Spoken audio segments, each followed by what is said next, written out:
The Galactic Coalition had lost 17 dragon handlers in 3 months. Crather, the Obsidian War dragon who had burned through 6-star systems during the Hraxian Rebellion, would allow no one near him. He had been the Coalition's greatest weapon, a creature of fusion fire and ancient rage.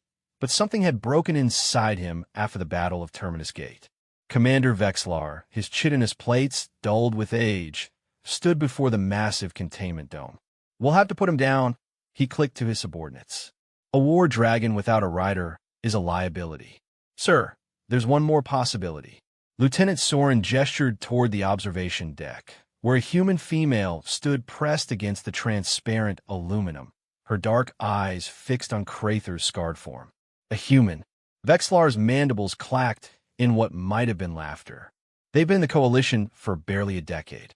What does she know of dragons? She requested assignment here specifically.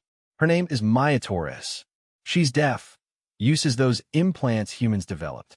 But sir, her psychological profile suggests an unprecedented empathy index. Vexlar studied the small creature. Humans were strange additions to the Coalition. Their planet barely passed nuclear adolescence when first contact occurred. Yet they had proven unsettlingly effective in areas other species overlooked. Let her try. What's one more death? Maya didn't hear the conversation behind her. She couldn't hear Crather's subsonic rumbling either, the frequency that made other species' bones vibrate with primal terror. But she could see what others had missed. The scars weren't just battle wounds. They formed patterns, deliberate, methodical. Someone had carved symbols into the dragon's hide, old magic from the Hraxian torture priests. She'd studied 17 languages for this moment, including dead ones. The containment field dropped. Maya walked forward while klaxons shrieked warnings she couldn't perceive. The dragon's head swiveled, eyes like molten gold fixing on her. Smoke curled from his nostrils. She didn't stop. Her hands moved in signs. Not human sign language, but something older. She'd found it in forbidden archives, the original language humans used before speech, when their ancestors communicated in gesture and touch. Some xenolinguists theorized it connected to the first language, the movement of meaning itself. Crather's head tilted. His jaw opened, revealing teeth that could shear through worship halls. Maya reached up and pressed her palm against his scarred chest, directly over the largest symbol. She felt the heat, the rhythm of his twin hearts, the vibration of his being. Through her cochlear implant's haptic feedback, she experienced him as sensation rather than sound. Then she began to trace the scars. In every species' evolution, pain becomes language. The Hraxians had written Crather's failures across his body, every battle lost, every rider fallen. They'd made him a book of his own shame.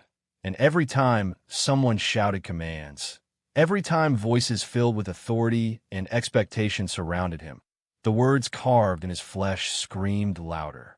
But Maya's world had always been quieter. She understood that sometimes silence was the only mercy. Her fingers moved across each scar, steady and reverent. Not erasing them. She couldn't do that. But rewriting them. This one wasn't failure. It was survival. This one wasn't weakness. It was resilience. She traced them all, her touch speaking what her voice never could. Crather's body began to glow, heat rising until other species had to shield their eyes. But Maya's hands didn't burn. The dragon lowered himself to the ground, his massive form folding like origami made of stars and stone. She climbed onto his back. When they launched from the dome, Crather's roar shook the station's foundations. But it wasn't rage anymore. It was recognition. Humans, the Coalition would learn, had spent millennia as the galaxy's underdogs, carrying their own scars, their own silences. They knew what others overlooked, that the strongest bonds aren't forged in words. They're written in the language of shared wounds, in touches that say I see you. I understand. You're not alone. And sometimes, that's the only language a war dragon needs to hear.